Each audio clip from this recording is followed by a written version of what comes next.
ஐயா அழகேசன் ஐயா, நீங்க வரீங்களா? வணக்கம் ஐயா.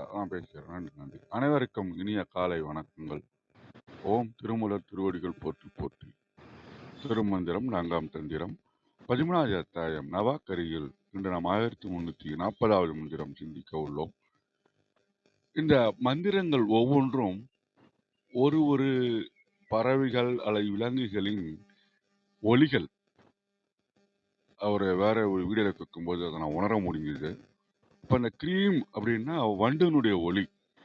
அந்த க்ரீம் அப்படின்ற ஒரு சவுண்டு எப்போ ஏற்படும்னா, அந்த பூவும் மகரந்தமும் தேனும் கலந்து தன்னுடைய உற்சாகத்தின் மீதாக வரக்கூடிய ஒரு ஒலி. அப்ப நம்ம வெறுமனவே க்ரீம் அப்படின்னு உச்சரிப்பதை விட அந்த ஒலியை எழுப்ப வேண்டும். ஒவ்வொரு எழுத்தையும் 9 எழுத்துக்களையும் நாம் அந்த ஒரு ஒலியை எழுப்பும் போது மட்டும்தான் நம்முடைய அந்த நவாக்கரனுடைய பூரணத்துவம் அடைவதாக உணர்கின்றேன். இன்றைய மந்திரத்தில் நாம் ஒரு திருக்குறளை சொல்லுவாங்க, எண்ணியர் ஏதுவார் எண்ணில் திண்ணியராகப் பெறின் அப்படின்ற மாதிரி நம்மளுடைய எண்ணங்கள் என்ன இருக்குன்னு சொன்னோம்னா, இந்த தத்துவ நாயகியை வணங்குவதில் நிற்கின்றது. வணங்குவதோடு நிற்கக்கூடாது. நலம் எது அப்படி என்று சொன்னால் தத்துவமாகவே ஆக வேண்டும். அப்ப 36 தத்துவமாகவே நாம் ஆகும்போது அவளுடனே நாம் இருக்கின்றோம், நம்முடனே அவள் இருக்கின்றாள். அப்ப நம்ம இந்த மாய உலகத்தில் காமம் வெகுளி மயக்கம் என்று சிக்குண்டு அதில் அகப்படாமல் நம்முடைய எண்ணங்களை கூர்மையாக தெளிவாக அடைய முடியும் என்பதையே இன்றைய மந்திரம் நமக்கு உணர்த்துவதாக உணர்கின்றேன். மிக்க நன்றி, வணக்கம். நன்றிங்க. திருச்சிற்றம்பலம். திருமூலர் திருவடிகள் போற்றி போற்றி.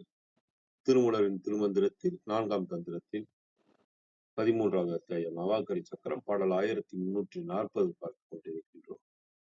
பாடல் இருக்கின்றது. வணங்கிடும் தத்துவ நாயகி தன்னை நலங்கிடும் நல்லுயிர் ஆனவை எல்லாம் கலங்கிடும் காம வெகுளி மயக்கம் துலங்கிடும் சொல்லிய சூழ்வினைதானே. வணங்கிடும் தத்துவ நாயகி தன்னை நலங்கிடும் நல்லுயிர் ஆனவை எல்லாம் கலங்கிடும் காம வெகுளி மயக்கம் துலங்கிடும் சொல்லிய சூழ்வினை தானே. இதுல 3வது வரி கலங்கிடும் காம வெகுளி மயக்கம். இது சரவணனையா தளத்துல கலந்திடும் காம வெகுளி மயக்கம் கொடுத்து அதற்கான பதவுரை கொடுத்திருக்காங்க. இதற்கான விளக்கம் பார்ப்போம். சரவணனையா தளத்துல உயிர்களால் வணங்கப்படும் நிலைக்கு வந்து நவாக்கரி சக்கரத்தில் இருக்கும் சக்தியின் இயக்க தத்துவங்களுக்கு தலைவியாகவே தாமும் ஆகிவிட்ட சாதகர்களின் மேல் கொண்ட பக்தியினாலும் அன்பினாலும் வாசனை முதலிய திரவங்களை பூசி பூஜிக்கும் நல்ல உயிர்களாக பக்குவப்பட்ட அனைத்து உயிர்களோடும் கலந்து இருக்கும் ஆசை, கோபம், மாயையினால் இருக்கும் மயக்கம் ஆகிய குற்றங்கள் அனைத்தும் நீங்கிவிடும். அதன் பிறகு உயிர்களின் பிறவிக்கு காரணம் என்று வேதங்கள் சொல்லுகின்ற உயிர்களை சூழ்ந்து இருக்கின்ற வினைகளும் உயிர்களை விட்டு நீங்கி இருக்கும். இது சரவணையாத்திரத்துல விளக்கம். அடுத்து நம்ம தேவாரம் டாட்டுவாஜில என்ன கொடுத்திருக்காங்க. மும்மலங்களால் வருந்துகின்ற பல உயிர்களுள் பக்குவம் எய்த பெற்ற உயிர்கள் சக்தி தன் பெருமையை உணர்ந்து அவளை வணங்கும். அவ்வணக்கத்தின் பயனாக அவைகளை பற்றியுள்ள காமம், வெகுளி, மயக்கம் எனும் முக்குற்றங்களும் நீங்கும். அவை நீங்கவே அவற்றால் உண்டாகும் என நூல்கள் சொல்லிய வினைகளும் இல்லையாம். இதன் குறிப்புரையாக நலங்கிடும் என்றது உயிர்களின் பொதுவியல்பு உணர்த்தியது. காமம் முதலியவை கலங்கிடும் எனவும் வினை துலங்கிடும் எனவும் முன்னே கூட்டி முடிக்க. இதுல துலங்கிடும் அப்படிங்கிறது பள்ளிக்கூடத்துக்கு வர இல் போட்டு இதுல போட்டிருக்காங்க. மத்த இதுல பல்லுக்கு வர இல்ல போட்டு அந்த லாப்டு கொடுத்துருக்குறாங்க அர்த்தநாரியா. அதற்கான விளக்கங்கள் சொல்லலாம். இதை முடிச்சிடுறேன். வினை துலங்கிடும் எனவும் முன்னே கூட்டி முடிக்க. முதலடி உயிரது ஈற்றடி இனவெதுகை துலங்கிடும் என்பது பாடமாயின் அதனை நேரே காமம் முதலியவற்றுக்கு முடிவாக்கி வினை கலங்கிடும் என கூட்டி முடிக்க. இதனால் சக்தியை இச்சக்கர வழியாக வழிபடுதல் பக்குவர்க்கே உண்டாம் என்பதும் அதனால் அவர்க்கு உளவாம் பயனும் தொகுத்து கூறப்பட்டன. இது தேவாரம் டாட்டாஜில கொடுத்திருக்கிற விளக்கம். ஐயா அழகேசன் ஐயா பேசும்போது சொன்னாரு, பறவைகள் இடத்துல மற்ற உயிரினத்துல இருக்கிறன்னு சொல்லி இது நம்ம ஆரம்பிக்கும் போது கிருத்திகா அம்மா கூட சொன்னாங்க, ஒவ்வொரு உயிரினங்களுக்கும் ஒரு பீஜங்கள் உண்டு, அதற்கு பீஜங்கள் உண்டு, அது கவனிச்சு பார்த்தா தெரியும் அப்படின்னு சொல்லி அழகேசன் ஐயா பேசும்போது ஞாபகம். நன்றி அழகேசன் ஐயா. அம்மா கௌரியம்மா வணக்கம். அம்மா வாருங்கள். நன்றி ஐயா. அனைவருக்கும் அன்பு வணக்கம். ஓம் நந்தியம் பெருமான் திருவடி போற்றி. ஓம் திருமூலர் திருவடி போற்றி. ஓம் நம சிவாய. இதற்கான மந்திரம் 1340. வணங்கிடும் தத்துவ நாயகி தன்னை நலங்கிடும் நல்லுயிர் ஆனவை எல்லாம் கலங்கிடும் காம வெகுளி மயக்கம் துளங்கிடும் சொல்லிய சூழ்வினைதானே. இதுக்கான கமெண்ட்ரி, சக்தி இஸ் தத்துவ நாயகி. Tattvas evolved from Maya, which resolves into Shakti. As a yogin is her devotee, he is ever free from the mischievous play of Maya's evolutes. கொடுத்திருக்காங்க. வணங்கிடும் தத்துவ நாயகி தன்னை, தத்துவ நாயகி, இவங்க தான் தத்துவ நாயகின்னு சொல்றாங்க. இப்ப நம்ம ஒவ்வொரு தெய்வத்துக்கும் ஒவ்வொரு விஷயம் வச்சு பார்த்தோம் இல்லையா, இவங்கள ஒரு நம்மளோட அம்மாவாவே பார்க்கலாம். அவங்க என்னெல்லாம் நமக்கு கொடுப்பாங்க அப்படிங்கிறது. இவங்க இந்த உலகம் இயங்குறதே இந்த தத்துவங்களால தான். இந்த உலகத்தை இயக்குறதே இந்த 36 தத்துவங்கள், உலக தத்துவங்கள் எல்லாத்துக்குமே அவங்க தலைவியா இருக்கிறவங்களே அவங்க தான். அவங்கள நீ உள்ள வச்சு தன்னைக்குள்ள வச்சு அவங்கள வணங்கிடும் போது நலங்கிடு நல்லுயிர் ஆனவை எல்லாம். இந்த நலங்கிடுங்கிறது நான் பார்க்கறது நலம் கிட்டிடும் அப்படின்றத பார்க்கறேன். ஏன்னா அந்த நலம் கெட புழுதியில் எறிவதுண்டு, அது கெடன்னு இருக்கு, இது கிடுன்னு இருக்கு. அதனால நான் இங்க அந்த அர்த்தத்துல பார்க்கிறேன். நலம் சேரும், நல்லுயிர் ஆனவை எல்லாம். நல்லுயிர், எந்த உயிர் அன்புல இருக்கோ, அன்பே சிவம்ன்ற இதுல இருக்கோ, நல்ல ஃப்ரீக்குவன்சில யார் இருக்காங்களோ அவங்க அந்த கடவுளோட ஃப்ரீக்குவன்சி, அவங்க இந்த நம்ம பாட்டுல பார்த்திருப்போம், பாய் கதிர் போல அவங்களோட எனர்ஜி வந்துகிட்டே இருக்கும். கடவுளோட எனர்ஜி நமக்கு எல்லாருக்கும் வந்துகிட்டே இருக்கும். நம்ம அவங்களோட ஃப்ரீக்குவன்சிக்கு நம்ம கொஞ்சம் டியூன் பண்ணிட்டா போதும், நம்ம அவங்களோட எனர்ஜி எல்லாம் நம்ம வாங்க முடியும். அந்த நல்லுயிரானவை நான் இங்க பார்க்கறது அன்புல தான் பார்க்கிறேன். அன்பான அன்பு உள்ளத்தோட இருக்கிற உயிர்களுக்கு எல்லாத்துக்கும் நலம் சேரும் அப்படின்னு பார்க்கிறேன். கலங்கிடும் காம வெகுளி மயக்கம். காம வெகுளி மயக்கம், ஆசை, அறியாமை, அப்புறம் மயக்கம் அந்த மனம் போன போக்கிலே அதுதான் உண்மைன்னு நினைச்சிட்டு நம்ம அதெல்லாம் போறது, அதெல்லாம் கலக்கத்துக்கு உண்டாகிடும். ஏன்னா தேவி நமக்கு இந்த இடத்துல என்ன தர்றாங்கன்னா உண்மை ஞானத்தை தருவாங்க. உண்மை ஞானங்கிறது விழிப்பு நிலையை தான் தந்துருவாங்க. சிவஞானம், உண்மை ஞானம் இதை நமக்கு தர்றதுனால என்னன்னா, ஆசைதான் எல்லாத்துக்கும் காரணம்ன்றது புரிய வரும். விதிப்படியே தான் நம்ம போகணுன்ற அவசியம் இல்லைன்றது புரிய வரும். மாயைன்னா அந்த மனம் போன போக்குல நம்ம போக தேவையில்லை, நம்ம திருவடியிலே இருந்தாலே அது எவ்வளவு ஆனந்தம்ன்றது புரிய வரும். இந்த சிற்றின்பத்துக்காக நம்ம இந்த வாழ்க்கை சுழற்சியில தான் நம்ம இருந்துட்டு இருக்கோன்றது புரிய வரும். இந்த உண்மை ஞானத்தை கொடுப்பாங்க. துலங்கிடும் சொல்லிய சூழ்வினை தானே. துலங்கிடும் அப்படிங்கிறது சிறப்பான முறையில், தெளிவான முறையில். சொல்லிய சூழ்வினை, நம்மளை சூழ்ந்த வினைகள். நம்ம பார்த்தபடிதான் அந்த நவக்கிரக ஆட்சியில தான் நம்ம எல்லாருமே இருக்கோம். நமக்கான விதின்னு ஒண்ணு இருக்கும், அதுபடிதான் நடக்கும். ஆனா அதை நம்ம சிறப்பான முறையில எடுத்து செல்ல முடியும். அந்த விதிப்படியே நம்ம போகணுன்ற அவசியம் கிடையாது. இதுக்கு ஒரு சின்ன கதை நான் கேள்விப்பட்டிருக்கேன், நீங்களும் கேட்டிருக்கலாம். நம்ம விதியை விதின்றது நமக்கு இருக்கு, ஆனா அதை பாசிட்டிவா எப்படி பார்க்கறது, அதை எப்படி நம்ம அறிவா இருந்தோம்னா அதை மாத்திக்கவும் முடியும். அந்த ஞானத்தை தான் தேவி இதுல தர்றாங்க. ஒரு சின்ன கதை.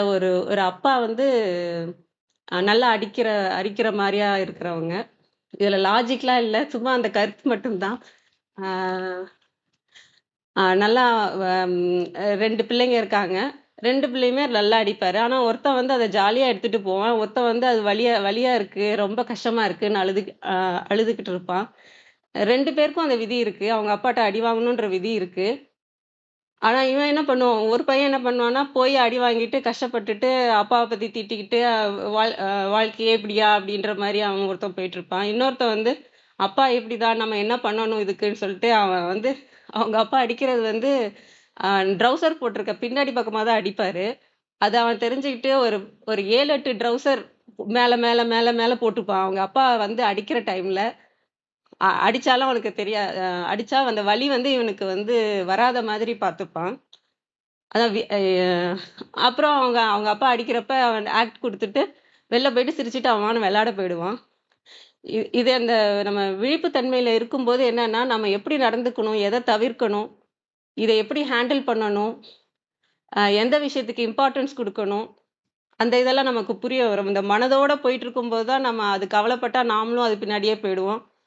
அது சந்தோஷப்படுதுனா அது நம்ம அது பின்னாடியே போயிடுவோம். திருவடியில இருக்கும்போது, அந்த இறைவனின் திருவடியில அந்த விழிப்பு தன்மையில நம்ம இருக்கும்போது, எத நம்ம எதுக்காக நம்ம வந்து இம்பார்ட்டன்ஸ் குடுக்கணுங்கிறது தெரிய வரும். நம்ம அந்த உண்மை ஞானத்த வந்து இங்க தேவி தர்றதா பார்க்குறேன். அதேதான் அது வார்த்தைகளால ஒருத்தவங்க அ புண்படுத்துறாங்கனாலும், அதெல்லாம் தவிர்க்க வேண்டிய விஷயங்கள். அத எடுத்துட்டு நம்ம உள்ள போட்டு நம்ம யோசிக்க தேவையில்ல. பாராட்டுறது கூட அந்த மாரி தான். அதுவுமே நம்ம வந்து எடுத்துக்க தேவை கிடையாது. பாராட்டுறது வந்து அவங்களோட நல்ல குணத்த காமிக்கிறாங்க. அவ்வளோதானே தவிர, அ நம்மள பத்தி சொல்றதுக்கு ஒண்ணும் கிடையாது.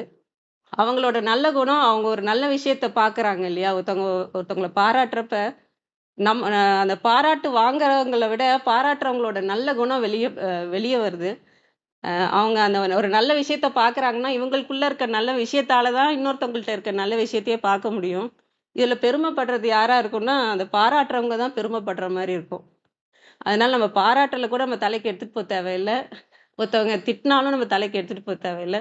நம்மள சரி பண்ண சொல்லி யாராவது சொல்றாங்கன்னா, அத எடுத்துக்கலாம் முடிஞ்சா அத மாத்தலாம். இந்த தெளிவு வந்து இந்த உண்மை ஞானமா நமக்கு குடுத்துருவாங்க. இந்த பாடல்ல வந்து தேவி வந்து நமக்கு போன பாடல்ல வந்து ஒரு பாதுகாப்பு குடுத்து, தெய்வ அருள் குடுத்தாங்க. இந்த பாடல்ல வந்து உண்மை ஞானத்த குடுக்கிறதா நான் பார்க்குறேன். அனைவருக்கும் நன்றி. வாங்கம்மா விந்தியாம்மா. இருங்க ஒரு நிமிஷம். இவங்க கிருத்திகா அம்மா இல்லையா இங்க? கிருத்திகா அம்மா கீழ இருக்காங்க. இன்வைட் குடுத்தோமா, ஆனா வர முடியலையா? இல்ல வேற அவங்க சூழ்நிலையா? இல்ல அவங்க ஆப்ல எதுவும் பிரச்சனையா என்னங்கிறது தெரியல. வணக்கம்.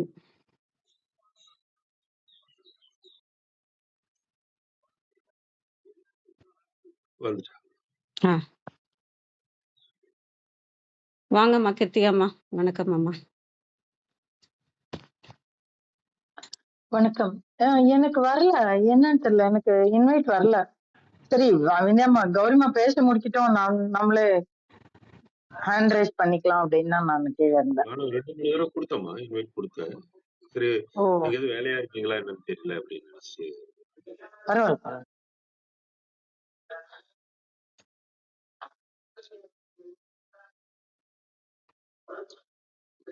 விந்தியம்மா பேசிக்கிட்டுமா இல்ல நானு? விந்தியம்மா நீங்க பண்றீங்களா? விந்தியாம்மா நீங்க பேசுறீங்களா? இல்ல அவங்க கிருத்திகா பேசட்டும். பேசுறேங்கம்மா. சரி பேசு. அனைவருக்கும் வணக்கம்.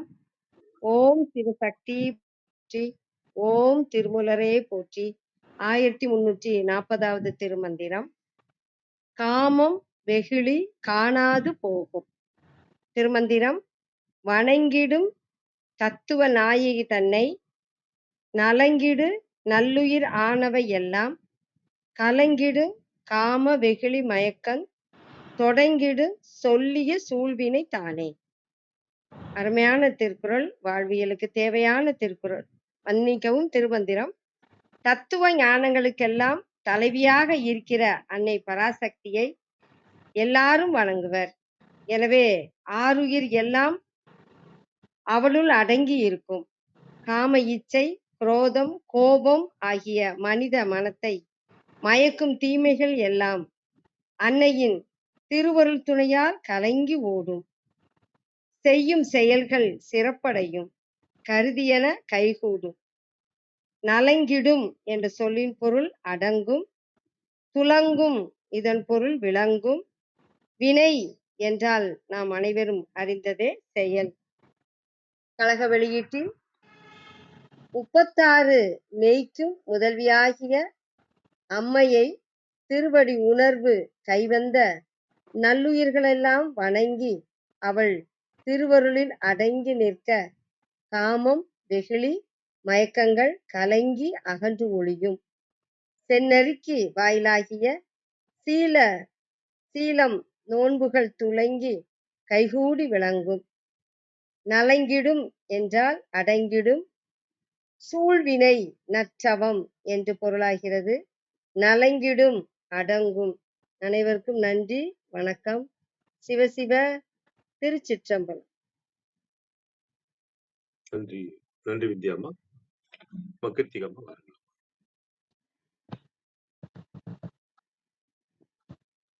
வணக்கம். நல்ல விளக்கங்கள்.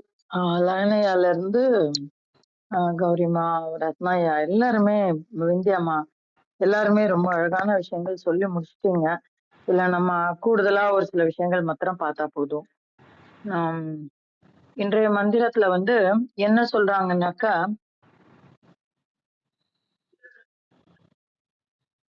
வணங்கிடும் தத்துவ நாயகி தன்னை அப்படின்னு சொல்றாங்க. அப்புறம் நலங்கிடும் நல்லுயிரானவை எல்லாம் அப்படின்னா எல்லா உயிர்களுக்கும், நம்ம இந்த உடல்ல பிறந்த இந்த மனித உடல்ல பிறந்த நமக்கு மாத்திரம் இல்ல, நல்லுயிரானவை எல்லாம் எல்லா உயிருக்கும் அதுதான் அப்படின்னு ஒரு பொருள் புரிஞ்சுக்கலாம். கலங்கிடும் காம வெகுளி மயக்கம் துலங்கிடும் சொல்லிய சூழ்வினை தான். அப்ப இந்த 3 தான் வந்து நமக்கு வந்து வினைகளை உண்டாக்குவது. அப்ப அத கலைஞ்சிடுறாங்க. அப்புறம் வந்து சொல்லிய சூழ்வினை. அப்ப இது வந்து நம்ம இப்ப இந்த உடல்ல பண்ணக்கூடியது. இந்த உயிர் எடுத்த பிறகு, இந்த உடலோடு உயிர் ஒன்றிணைந்த பிறகு நடக்கக்கூடியதுதான் இந்த காம வெகுளி மயக்கத்தினால் ஏற்படக்கூடிய வினைகள். அத களைறாங்க. அதுக்கப்புறம் சொல்லிய சூழ்வினைகளையும் களைஞ்சிடுறாங்க. முன்னாடி நம்ம வாங்கிட்டு வந்த வினைகளையும், ஆகாமியம் சொல்லுவோம் இல்லையா, அதையும் ஆகாமியம் தானே அது. ஆமா, அந்த பழைய வினைகள் அதைகளையும் களைஞ்சிடுறாங்க. அப்போ அந்த வினம் போயிடுச்சு. இந்த நம்மளுடைய இந்த மாயா வினோதங்களினால் நிகழக்கூடிய, நாம் நிகழ்த்தக்கூடிய வினைகளும் போயிடுச்சு. அப்ப என்ன ஆகும்? நலங்கிடும் நல்லுயிரானவை எல்லாம். அப்ப இந்த இத தாண்டி இந்த ரெண்டையுமே எடுத்துட்டாங்க. அதையும் தாண்டி அப்ப இந்த ரெண்டையும் எடுத்துட்ட உயிர் எல்லாம் என்ன ஆயிடும்? நல்லுயிர் ஆகிவிடும். நலங்கிடும்னா ஒன்றுபடுதல் அப்படின்னு ஒரு பொருள் இருக்கு. அப்ப அந்த மாதிரி நலங்கிடும் அப்படின்னா எதோடு ஒன்றுபடுதல்? அந்த இறைப்பரம்பொருளோடு ஒன்றுபடக்கூடியவள். இந்த இடத்துல வந்து நலங்கிடும்னா ஒன்றுபடுதல், ஒடுங்குதல், அடங்குதல், இப்படி எப்படி வேணா வச்சுக்கலாம் நம்ம. இப்ப இது எல்லாமே ஒரே பொருள் தான். ஏன் அப்படின்னாக்கா, அவ யாரு அப்படின்னா கௌலினின்னு நம்ம பார்த்தோம். அவள் வந்து சிவசக்தி ஐக்கியத்தோட இருப்பவள், அபிண்ணமாக இருப்பவள். எல்லா சக்தியும் அப்படிதான். ஆனா இவளுடைய இவ வந்து இறையோடு சேர்ந்தே இருப்பவள். அப்ப அவளை கொண்டு போய் நம்ம வந்து மூலாதாரத்துல வைக்கிறோம். அப்போ அது எவ்வளவு பெரிய விஷயம். நம்ம ஏற்கனவே பார்த்திருக்கோம். கௌலினி அப்படின்னு அவளுக்கு ஒரு பேர் இருக்கு அப்படின்னு பார்த்திருக்கோம். நம்ம வந்து இதே குலயோகினி அப்படின்னு பார்த்திருக்கோம். இது முன்னாடி நம்ம ஒரு 40-50 மந்திரம் முன்னாடியோ இல்ல 100 மந்திரம் முன்னாடியோ 4ஆம் தந்திரம் ஆரம்பத்துல சக்தியினுடைய தனித்தன்மையை பத்தி சொல்ல ஆரம்பிக்கும் பொழுது நம்ம வந்து இந்த குல யோகினி, கௌலிகாரத்யா, குல சம்மோகினி, இந்த மாதிரி லலிதா சஹஸ்ரநாமத்துல இருக்கிற நாமங்கள் எல்லாமே தன்னுடைய குலத்தை சார்ந்தவரோடு ஒன்றி இருப்பவள், தனித்தன்மையோடு இருப்பவள் இப்படிங்கிற ஒரு பொருள் எல்லாம் நம்ம பார்த்திருக்கோம். அப்போ இந்த இடத்துலயும் அதையேதான் சொல்ல வர்றாரு. என்ன சொல்ல வர்றாரு? குலத்தோடு சார்ந்திருப்பவள் அப்படின்னா இந்த இடத்துல வந்து இறையோடு அபிண்ணமாக ஒன்றி இருப்பவள். அவளை பிரிப்பே கிடையாது அவளுக்கு. இப்ப அங்கேதான் உட்காந்துருக்கா. மேல போகும்போதும் இறை தன்னோடு இறை பரம்பொருளை தன்னோடு இணைத்து செல்பவர். ஏன்னா இந்த இடத்துல பட்டம் ஒரு நம்ம இந்த இது பார்ப்போம். இந்த என்ன சொல்லுவாங்க, நீங்க இந்த ம், ஒரு ஒரு சின்ன எக்ஸாம்பிள் சொல்றேன். ஒரு நம்ம இந்த பாவாடை இல்லைன்னா ஸ்கர்ட் இல்லைன்னா டிராயருக்கெல்லாம் நூல் போடுவோம். ஆம், கட்டுறதுக்கு உண்டானது. அப்ப என்ன பண்ணுவோம்னா ஒரு ஊக்கு இருக்கும். அந்த ஊக்க வந்து கொக்கின்னு சொல்லுவோம். கொக்கி அது அந்த இல்ல ஊக்க வந்து நான் கொக்கி இல்லையா, கொக்கினா அது 2 பக்கம் திறந்து இருக்கும்ல. நான் சொல்றது ஊக்கு. அந்த ஊக்க அந்த நாடால பொறுத்துக்கும். பொறுத்து அந்த ஊக்க பின்னு பின்னு பின்னு பின்னு பின்னு பின்னு. அப்புறம் என்ன பண்ணுவோம்னா சேஃப்டி பின். அப்புறம் என்ன பண்ணுவோம்னா அது அப்படியே உள்ள உள்ள போகும்போது அந்த பின்னு போக போக அந்த நாடா பின்னாடியே போயிடும். போயிட்டு என்ன ஆகும்னாக்கா வெளியில வந்துரும். அப்ப அந்த பின்னு கலண்டுருச்சுன்னா நாடா போக முடியாது.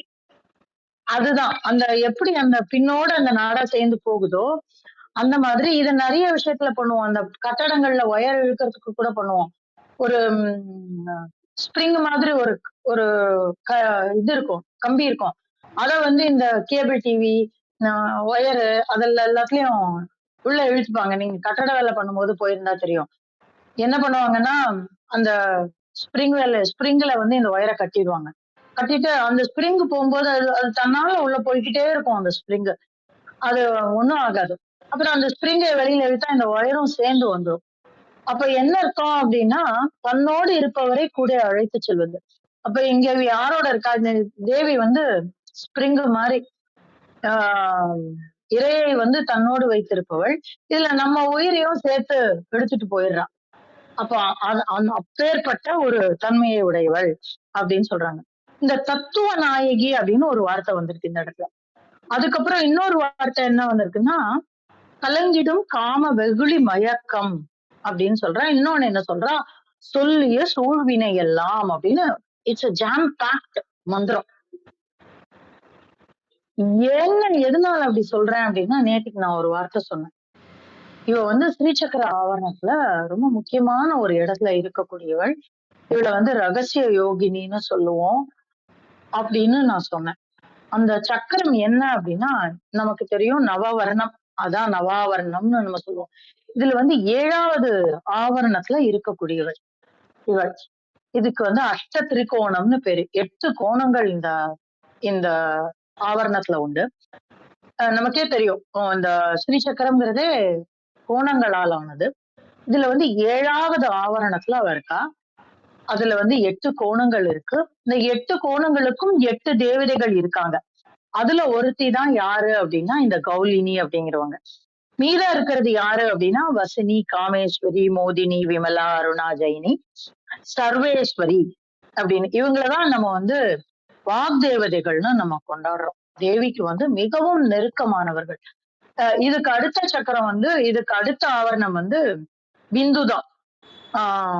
அந்த 3 கோணம் என்று சொல்லக்கூடிய அந்த பிந்து தான். அப்போ தேவிக்கு எவ்வளவு பக்கத்துல இருக்கா அப்படின்னு நமக்கு தெரியும்.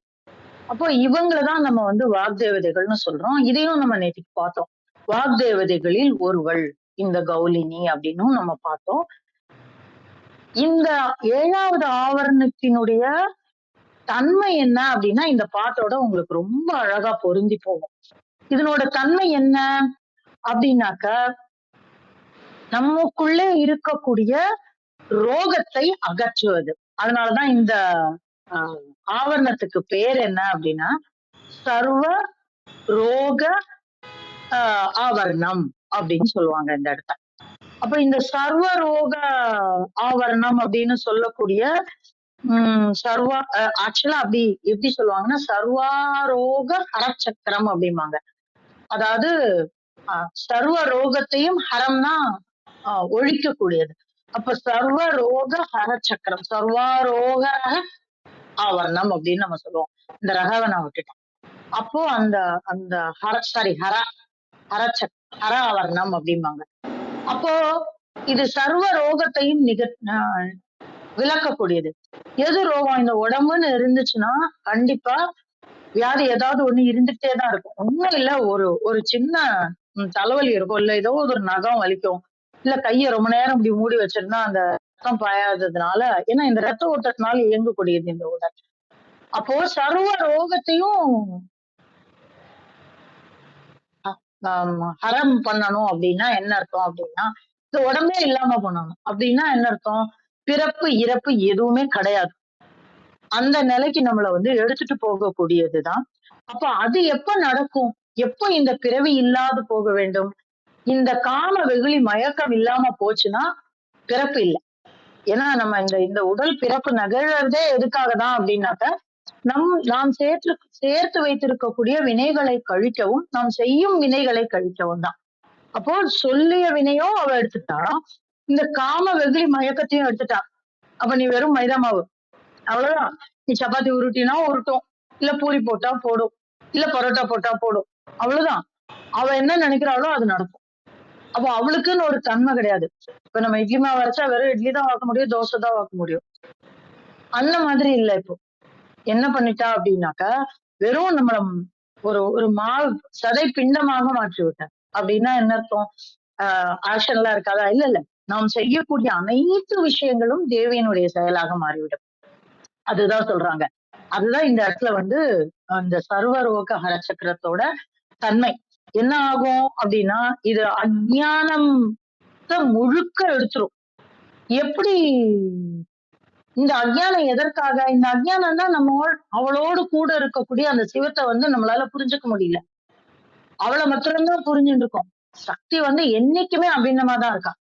ஆனா நம்ம தான் என்ன பண்றோம் அப்படின்னாக்க, நம்மளோட அஞ்ஞானத்தினால அந்த சிவத்தோடு இருக்கக்கூடிய சக்தியையும், சக்தியோடு இருக்கக்கூடிய சிவத்தையும் நம்ம வந்து புரிஞ்சுக்க மாட்டோன்றோம்.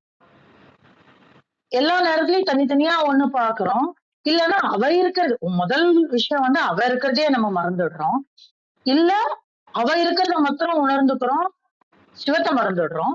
இல்ல சிவம் இருக்கிறத மாத்திரம் புரிஞ்சுக்கிறோம், அவன் மறந்துடுறோம்.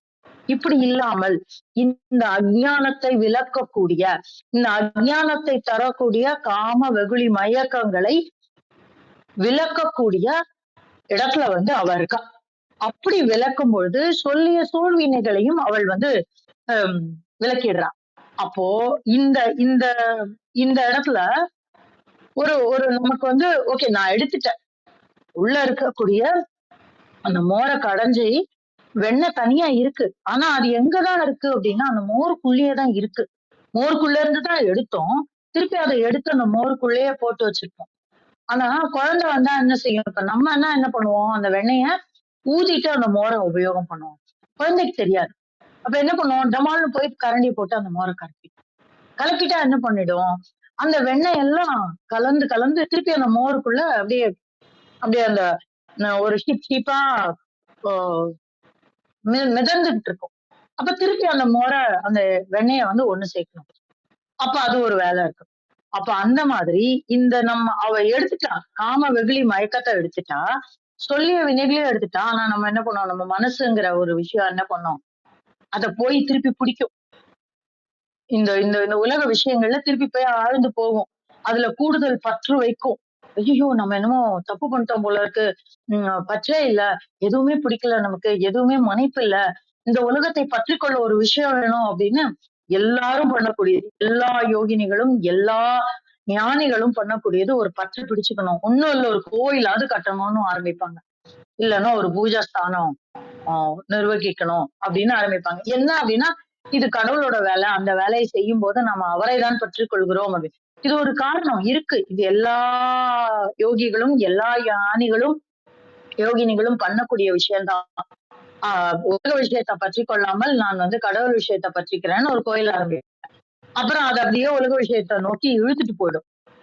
அப்படி இல்லாமல் அந்த தத்துவங்களையும் ஆளக்கூடியவள். அதனாலதான் சொல்றாரு. அப்ப இந்த இடத்துல இந்த 7வது ஆவரணத்துல இருந்து அந்த 8வது ஆவரணமான அந்த பிந்துக்கு போறதுக்கு முன்னாடி இந்த ஃபில்ட்ரேஷன் நடக்கணும். இந்த இந்த அடுத்தாப்புல நம்மளா சேர்த்துக்கக்கூடிய அந்த வினைகள்லாம் சேராம இருக்கணும். ஏன்னா நம்ம எல்லாத்தையும் மோரெல்லாம் கடைஞ்சி வெண்ணெய் எடுத்து கரெக்டா வச்சிருக்காங்க. அப்ப நம்ம திருப்பி ஆகாம இருக்கிறதுக்காக அந்த 8 கோணங்களையும் சுத்தி ஆயுதங்கள் இருக்கு அப்படின்னு சொல்லுவாங்க. என்ன மாதிரி ஆயுதம்னா பாசம், அங்குசம், அந்த மாதிரி அத்தனை ஆயுதங்களும் இருக்குன்னு சொல்லுவாங்க. இந்த ஆயுதங்களை வைத்து என்ன நடக்குது அப்படின்னாக்க, இந்த மாதிரியான விஷயங்களை நம்மை ஒட்டாமல் அவள் காக்கிறாள் அப்படின்னு. அப்ப நமக்கு மேல ஒரு ப்ரொடெக்ஷன் இருக்கு. இந்த 7வது ஆவரணத்துக்கு நம்ம போயிட்டோம். அதுல இருக்கக்கூடிய அந்த கௌலினிங்கிறவ அவளுடைய காலடியை நாம் பற்றி கொண்டால், அவள் யாரு? வாக்தேவதைகளில் ஒருவள். அவ எந்த இடத்துல இருக்கா? ரொம்ப முக்கியமான ஒரு இடத்துல இருக்கா. என்ன இடம் அப்படின்னா, காம வெகுளி மயக்கத்தை நீக்கக்கூடிய இடம். சொல்லிய வல்வினைகளை எல்லாம் தொலைக்கக்கூடிய ஒரு இடத்துல அவ இருக்கா. அத தரக்கூடிய ஒரு அருள்ல அவ இருக்கா. அதுக்கு என்ன பண்ணணும்? குல சங்கேதனம் பண்ணணும். அப்படின்னா என்ன பண்ணணும் அப்படின்னா, அந்த இறையோடு இந்த இடத்துல குல சங்கேதனம்னு அடியார் கூட்டம்னு எடுத்துக்கலாம். இல்லைன்னா நம்ம இறையோடு ஒன்றி இருக்கக்கூடிய தன்மை அப்படின்னு எடுத்துக்கலாம். சத் சங்கம்னு எடுத்துக்கலாம். எப்படி வேணாலும் எடுத்துக்கலாம். நம்ம இருக்கக்கூடிய ஒரு நிலையை பொறுத்து நம்ம அந்த இடத்தை உபயோகம் பண்ணிக்கலாம். அப்ப குல சங்கேதனம் செய்யணும். அப்படி பண்ணும்பொழுது அவள் என்ன பண்றா? நம்மளுடைய அத்தனை வினைகளையும் நீக்கி விடுகிறாள். அதோட கூட ஒரு ப்ரொடெக்ஷனும் கொடுக்குறா. என்ன கொடுக்குறா அப்படின்னாக்க, இந்த வினைகள் எல்லாம் மீண்டும் நம்மை பற்றி கொள்ளாதவாறு நம்மை காக்கிறாள். எந்த மாதிரியானதுனால அப்படின்னா, அத்தனை ஆயுதங்களையும் வைத்திருக்கக்கூடிய ஒரு ப்ரொடெக்ஷன் இருக்கு. தனுசு, பானம், பாசம், அங்குசம் இதெல்லாம் வச்சுட்டு இருக்கிற தேவதை காவல் காக்குறா நமக்கு. எந்த இடத்துல 7வது ஆவரணம்ல இருந்து 8வது ஆவரணத்துக்கு நடுவுல அவங்க அந்த எல்லைக்கோடு மாதிரி இருக்காங்க. சோ பிரச்சனையே இல்லை. அந்த பில்டர்ல நம்ம ரொம்ப அழகா பிந்துவுடைய ஸ்தானத்திற்கு நம்மால் சென்று விட முடியும். இது எவ்வளோ பெரிய விஷயம் பாருங்க. இந்த இந்த இதுதான் ஒரு சக்தியினுடைய கையிலும் நாம் பார்க்கக்கூடிய ஆயுதமாக இருக்கிறது. நீங்க பாத்தீங்கன்னா எல்லா சக்தியினுடைய கைகளிலும் அநேகமா இந்த தனுசு இருக்கும், பானம் இருக்கும், பாசம் இருக்கும், அங்குசம் இருக்கும். இதெல்லாமே நம்ம பார்த்துதான் நம்ம பார்க்கிறோம். சோ அத்தகைய ஒரு இடத்துல அததான் சொல்றாங்க, வணங்கிடும் தத்துவ நாயகி தன்னை அப்படின்னா, எல்லா தத்துவங்களும் அவளை வணங்குகிறது அப்படின்னா என்ன அர்த்தம் அப்படின்னாக்கா இதான் அர்த்தம். எதுவும் வேலை பார்க்காதாங்க. அப்ப நமக்கு தெரியும், பாஸ் சொன்னாலும் நம்ம வேலை பார்ப்போம். இல்லைன்னா நம்ம வாட்டுக்கு நம்ம வேலையை பார்த்துட்டே போவோம். அந்த மாதிரிதான் இந்த இடத்துல அவள் அனைத்திற்கும் தலைவியாக இருக்கிறாள். தத்துவ நாயகி அவள் தான் அனைத்திற்கும் தலைவி. அப்ப அந்த பில்ட்ரேஷனுக்கு உண்டான அந்த இடம் தான் இது. அங்க அந்த இடத்துல அவள் இருக்கிறா. அவள் அவளை நாம் பற்றி கொள்ள வேண்டும். அப்படி பண்ணிட்டானா என்ன ஆயிடும்? நலங்குடும் நல்லுயிரானவை எல்லாம் முடிஞ்சு போச்சு. இந்த ஒரு ஒரு ஒரு ஒரு நாமாக்குல அவ மொத்த விஷயத்தையும் நமக்கு சொல்லி கொடுத்து முடிச்சிடுறா. உன்னுடைய உயிர் நல்ல உயிராக மாறிவிடும். நல்ல உயிர்னா என்ன? அது வெறும் மைதாமா. அவ என்ன பண்ணணும்னு நினைக்கிறாளோ அந்த விஷயத்த அவ பண்ணிப்பா. நம்ம பேச சொன்னா பேசுவோம், எழுத சொன்னா எழுதுவோம். இல்லையா, ஒழுங்கா சமையல் பண்ணி சாப்பாடு போட்டுட்டுனா சாப்பாடு போட்டுட்டு இருப்போம். அவ்வளவுதான். அந்த இடத்துல எந்த பற்றுதலும் இருக்காது. அந்த பற்றுதல் இல்லையே, நம்ம உலக விஷயத்தோட ஒடுங்கிட்டோமோ, நம்ம தப்பு பண்றோமோன்ற குற்ற உணர்ச்சி கூட இருக்காது. நம்ம வாட்டுக்கு நம்ம வேலையை பண்ணிட்டு போய்கிட்டே இருப்போம். அப்பேற்பட்ட ஒரு இடத்துல அவள் நம்மை வைக்கிறாள்.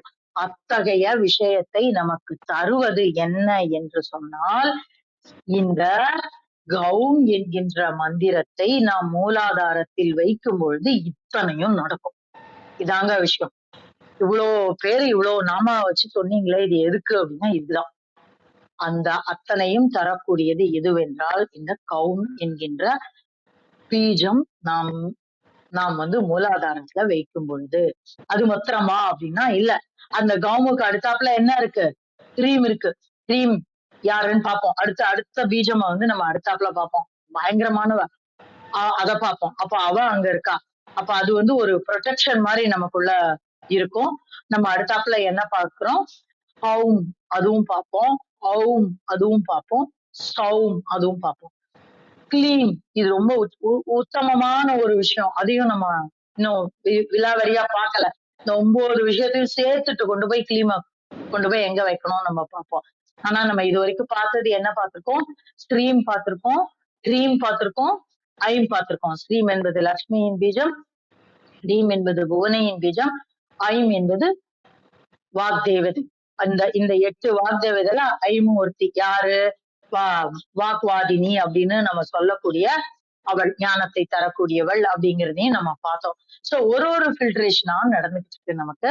அப்பேற்பட்ட விஷயத்துல இந்த அடுக்குல இருக்கும் பொழுது இந்த கௌம மூலாதாரத்துல வச்சு அடுத்தடுத்த பீஜங்களை நம்ம அடுத்தடுத்த ஆதாரங்கள்ல வச்சு நம்ம பார்க்கும் பொழுது நமக்கு என்ன நன்மை கிடைக்கும் அப்படின்னு திருமூலர் சொல்லி தராரு. இது வந்து ரொம்ப அற்புதமான ஒரு விஷயம். நான் சொன்ன மாதிரி இட்ஸ் ஜாம் பேக்ட் ஒரு மந்திரம்.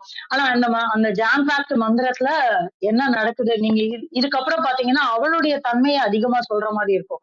ஆனா இந்த இடத்துல நம்ம வைக்கக்கூடிய விஷயமும் இந்த மந்திரத்துல இருக்கும். ஆனா ஒரு நாமால அத்தனை விஷயத்தையும் சொல்லக்கூடிய ஒரு நாமாவும் நமக்கு கிடைச்சிருக்கு.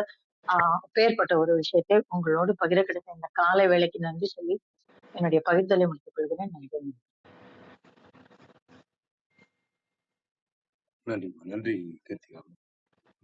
எவ்வளவு விஷயங்களை எவ்வளவு இதா சொல்லிட்டு பிரமிப்பா முதல் வரி வணங்கிடும் தத்துவம் நாயகி தன்னை. அது அப்படிதான் படிக்கணும். நீங்க சொன்னதுக்கு அப்புறம் அது அப்படிதான் படிக்கிறேன். நம்ம வணங்கிடும் தத்துவ நாயகி தன்னை, வணங்கிடும் தத்துவம் நாயகி தன்னை. ஐயா அடிக்கடி சொல்லும்போது அது அழகா இப்படி படிங்க அப்படின்னு சொல்லுவார். இந்த மாதிரி படிங்க சொல்லும்போது இவ்வளவு விஷயம். நன்றிங்க, மிக்க நன்றிங்க ஐயா. அர்த்தனாரியா வாருங்கள். மன்னிக்கணும், ஒரே ஒரு நிமிஷம். நான் நாமான்னு சொன்னேனே தவிர அந்த நாமாவை சொன்னேன்னான்னு எனக்கு ஞாபகம் இல்ல. அந்த நாமா வந்து கௌலாட்சி, கௌலினி அப்படிங்கிறது அவளுடைய பெயர். அவளை நம்ம வந்து துதிக்கக்கூடிய அந்த நாம வந்து கௌலாட்சி அப்படின்னு சொல்லுவோம். அந்த கௌலாட்சி அப்படிங்கிறதுக்கு என்ன அர்த்தம் அப்படின்னு நம்ம கேட்டோம்னாக்க, அவளுடைய அந்த ஒரு பீஜ மந்திரத்தினாலேயே இந்த மொத்த பிரபஞ்சத்தையும் அதில் உள்ளே அடங்கி இருக்கக்கூடிய அந்த ஜீவலோகத்தையும் பஞ்ச கிருத்தியம் செய்து நிர்வகிக்க வல்லவள். அவள் தான் சர்வ சக்தி மூர்த்தி அப்படின்னு இந்த நாமாவுடைய பொருள். அதான் கௌலாட்சி அப்படின்னு சொல்லுவாங்க. இந்த கௌலாட்சி தான், இந்த கௌலினிய வந்து நம்ம நிறைய நாம சொல்லி துதிக்கிறோம்ல, அதுல இந்த கௌலாட்சி அப்படிங்கிற இந்த ஒரு நாமா வந்து ஸ்பெஷலா இந்த ஒரு வேலையை செய்கிறதா அந்த நாமாக்கு ஒரு பொருள் இருக்கு. நன்றி ஐயா. சாரி, நான் இந்த வார்த்தையை முதல்லயே சொல்லியிருக்கணும்.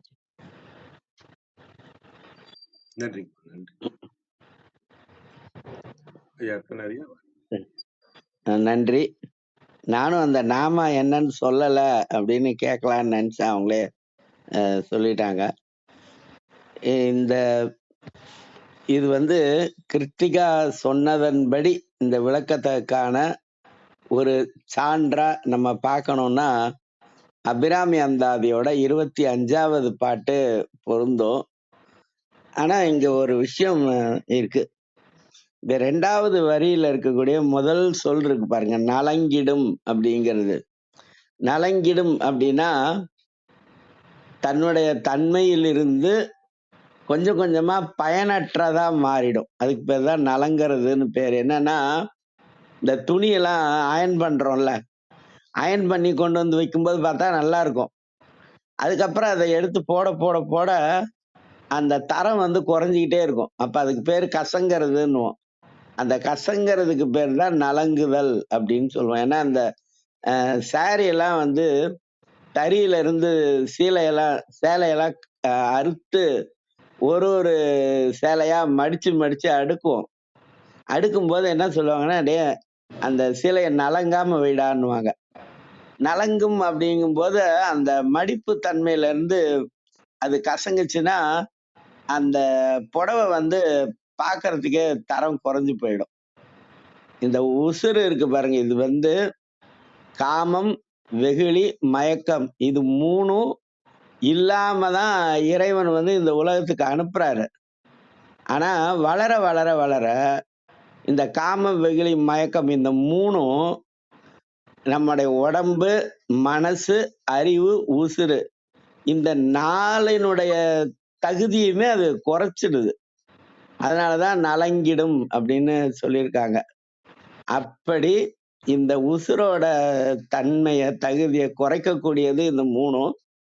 ஆனா இந்த 3ம் யாரெல்லாம் வந்து இந்த நவாகரி மந்திரத்தை சொல்லிக்கிட்டே இருக்காங்களோ, நினைச்சுக்கிட்டே இருக்காங்களோ, அவங்க கிட்ட இந்த 3ம் கலங்கி விடும் அப்படின்னு ஒரு அர்த்தம்.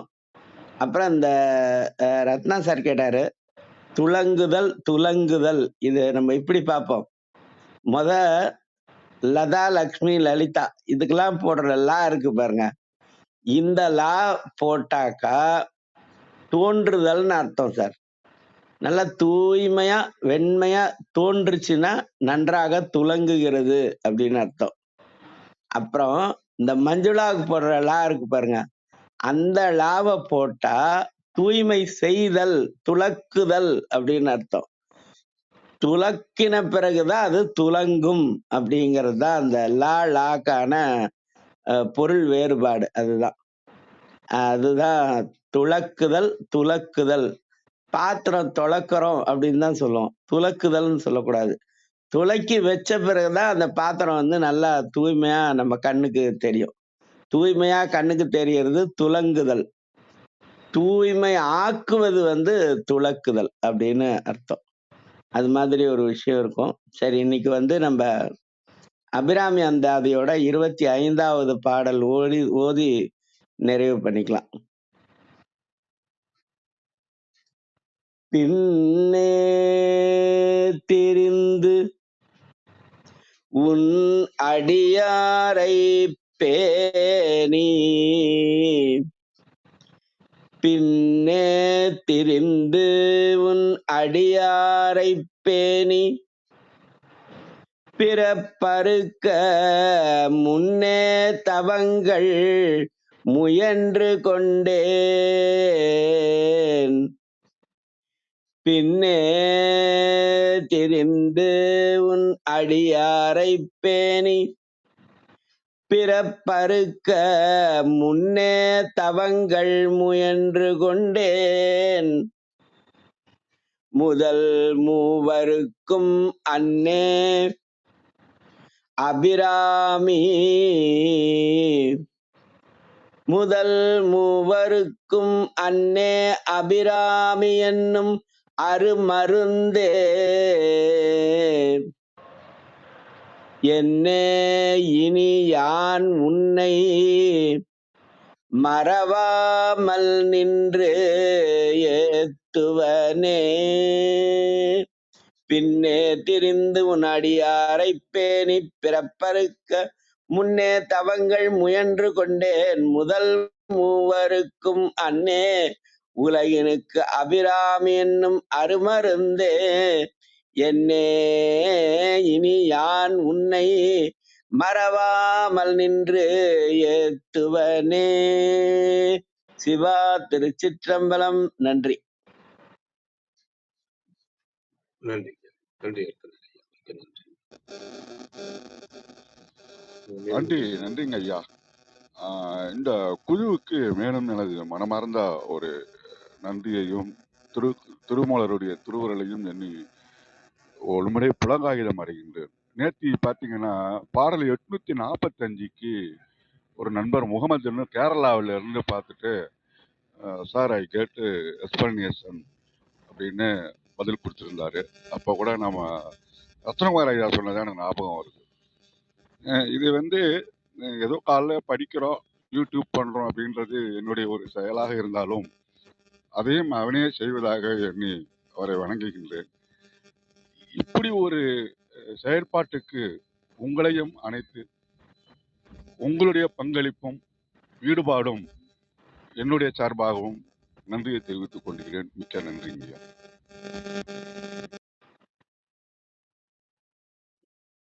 நன்றி. நேரம் கருதி தீனதயாளன் ஐயா ஒரு இது போட்டிருந்தாரு, 27வது பாட்டை போட்டிருந்தாரு. நீங்க 25 தந்தது 27 உடைத்தனை வஞ்ச பிறவை போட்டிருந்தாரு போல. நல்லது, நிறைவு கொள்வோம். 27 வந்து அம்மாவோட சேர்ந்த உடைத்தனை வந்த பிறவியை உள்ளம் உருகும் அன்பு படைத்தனை பத்ம பதவிகம் சூடும் பணி எனக்கே அடைத்தனை நெஞ்சத்து அழுக்க எல்லாம் துடைத்தனை நின்னருளால் சுந்தரி நின்னருள் ஏது என்று சொல்லுவது. அது அவங்க செயல். ஆனா 25 நம்ம செயல். பின்னே திரிந்து உன் அடியாரை பேணி நம்ம செயல் வரும்போது அப்புறம் அவங்க செயல் வரும். நன்றி. அந்த பாட்டிலே பாருங்க, முயன்று கொண்டேன் அப்படிதான் இருக்கும். நான் முடிவு எடுத்துட்டேன்னு இல்ல, முயன்று கொண்டேன் அப்படின்னு இருக்கும். அதுதான் முயற்சி திருவினையாக்கும். முயற்சிக்கிறது 25வது பாட்டு, திருவினையாக்குறது 27வது பாட்டு. அருமை அருமை. நன்றி. நிறைவு யான் பெற்ற இன்பம் பெருகை வையகம் வான் பற்றி நின்ற மறைபொருள் சொல்லிறேன் என்றும் காலை எழுந்து கருத்தறிந்து ஓதினி ஞான தலைவனை நன்னூர் என்றும் கூறிய திருமூலரின் கூற்றிற்கேற்ப வந்திருந்து கருத்துக்களை கூறி தெளிவுபடுத்திய சான்றோர்களுக்கும் செவி கொடுத்து சிறப்பித்த மெய்யன்பர்களுக்கும் மிக்க நன்றி. தளம் நிறைவடைகிறது. மீண்டும் நாளை காலை 6:30 மணிக்கு கேள்வி நாளம் ஆன்ம சுவாச நிகழ்வில் சந்திப்போம். 5, 4, 3, 2